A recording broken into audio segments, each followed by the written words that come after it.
Selamat pagi sahabat Winara Vlog. Oke, sekarang kita akan coba kasih masukan. Jadi ini tips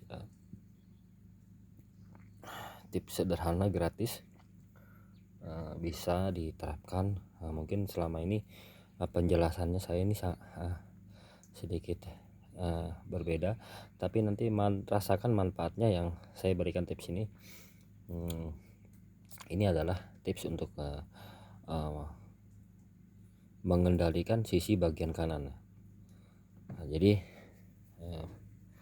langkah pertamanya adalah kaki kita akan menginjak pedal gas. Jadi memang patokan yang saya selama ini terapkan adalah di bagian pedal gas ya. Injakan yang di paha di kaki kanan itu sebetulnya patokannya itu dengan kita menginjak pedal gas itu sama saja kita menginjak tire ban nomor 2 ini. Jadi dia menginjaknya tuh pas di tengah-tengah ini ya, sini dan sini, 2 ini. Jadi injakannya di sini, injakan gas itu. Begitu juga untuk ban nomor 2, injakan gasnya akan tepat di tengah-tengah, bukan di samping atau di situ. Kalau bisa diukur, itu lebih akurat lagi. Lanjut untuk yang ban belakang,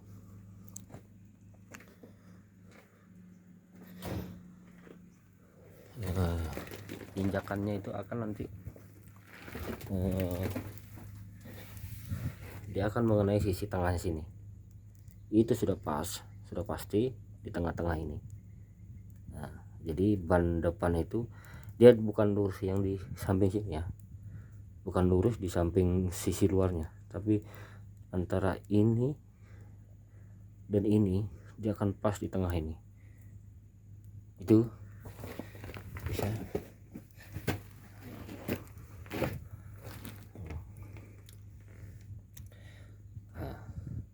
seperti itu. Kalau saya mengukurnya seperti itu. Jadi 2 di sini seperti itu. Jadi kita sudah injak depan itu, kita sama saja dengan menginjak ini. Menginjak ban belakang itu bukan di samping sini, tapi di antara tengah-tengahnya ini sampai di belakang.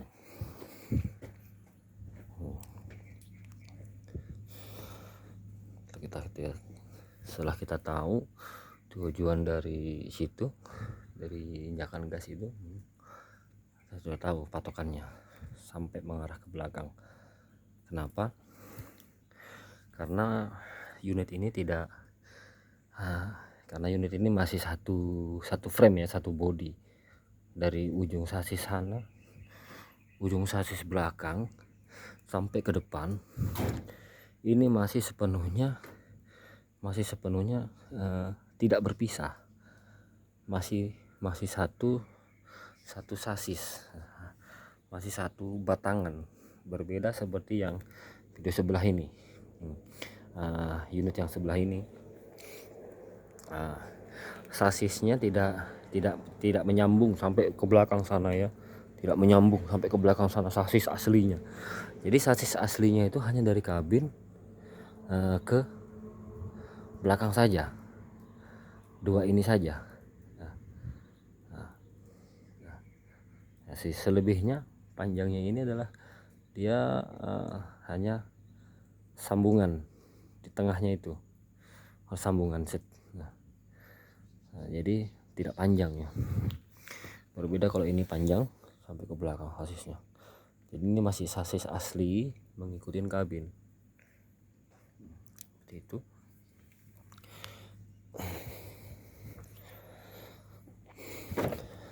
Jadi kita dengan kita menginjak pedal gas, berarti kita sudah kuasai sisi kanan mobil sepenuhnya, dari depan ke belakang. kelurusan kelurusan uh, kelurusan ban ini sampai ke belakang sudah kita kuasai dengan kita menginjak gas ini. Jadi patokannya tidak akan melenceng kiri atau kanan, karena logikanya kita injak gas ini tidak akan pernah kita angkat, kita akan tempel terus. Kita akan menyatu, sisi paha kanannya ini akan terus menyatu di gas ini selama kita mengoperasikan unit.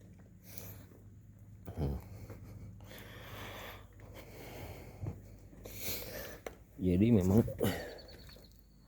itu dilihat itu ya.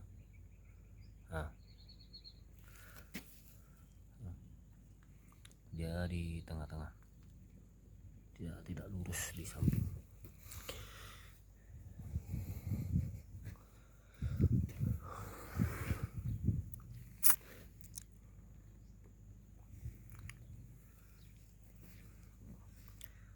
Jadi kenapa?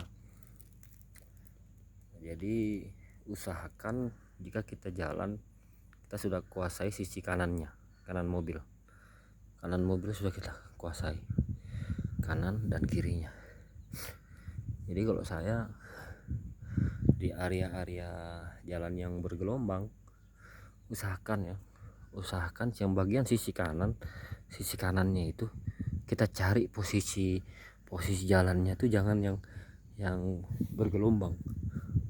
Usahakan cari sisi bagian kanannya itu sisinya tuh yang rata,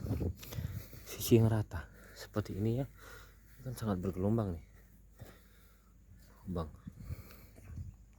bergelombang. Usahakan cari yang betul-betul rata.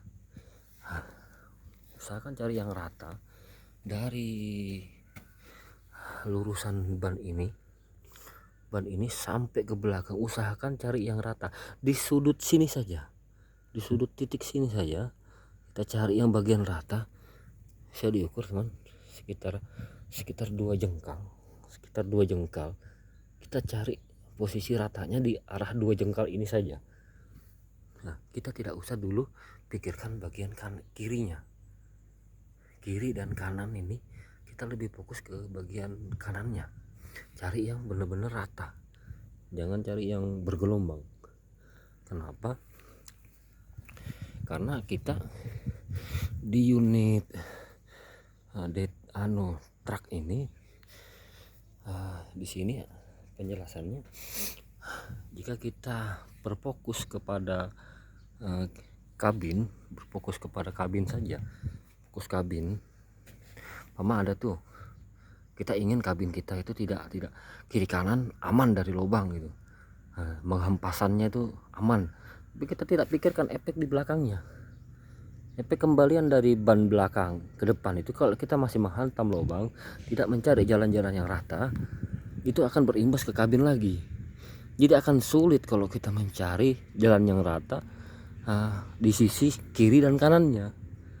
Minimal kebanyakan itu di sisi sudut yang di kanan saja. Ada sebagian sekitar 2 meter ataupun 1 jengkal ataupun 2 jengkal saja yang rata, tidak semuanya rata. Nah, jadi kenapa di sini? Kenapa bedanya? Kalau saya bedanya itu kita melihat dari sisi ininya. Nah, di sini dia rodanya itu tidak menghubung ke bodi, tidak ada sangkutannya ke bodi. Sasis ini tidak ada efeknya, dia hanya posisinya di bawah, sampai ke belakang sana dia rel di bawah. Tapi beda kalau yang di bagian kanan ini. Di sini ada link steering. Sampai di sini lihat. Ini bedanya hanya di sini. Link steering yang sebelah kanan ini. Ini asnya ini, link steering ini betul-betul dia lengket dengan ban tire. Nah, ini efeknya ini sebetulnya larinya keguncangan unit. Kenapa? Karena dia lengket. Nah, ini semua ini lengket. Bisa dilihat dia lengket sama bodinya ini, sama bodi kabin ini lengket. Nah, sampai di atas nih lengket. Jadi efek getarannya jika yang ban sini kena lubang itu akan terasa sekali di kabin, akan mengguncang. Jadi usahakan bagian kanan ini sampai ke belakang itu hindarkan dari lubang. Kalau bisa ada 2 jengkal, biasanya 2 jengkal nih dari ban. Usahakan dapatkan yang itu, dapatkan 1 titik ini aja, 1 titik itu aja, hindarkan memang dari terkena lubang. Cari memang, usahakan yang jalan-jalan yang rata di 1 titik ini aja, di 1 lurusan ini aja, dari ban depan ke belakang. Jangan pikirkan yang ban kirinya. Kalau ban kiri terkena guncangan, tidak akan terasa efeknya ke kabin. Tidak akan ada efeknya terasa. Oh, hujan teman-teman, hujan. Kita masuk dulu.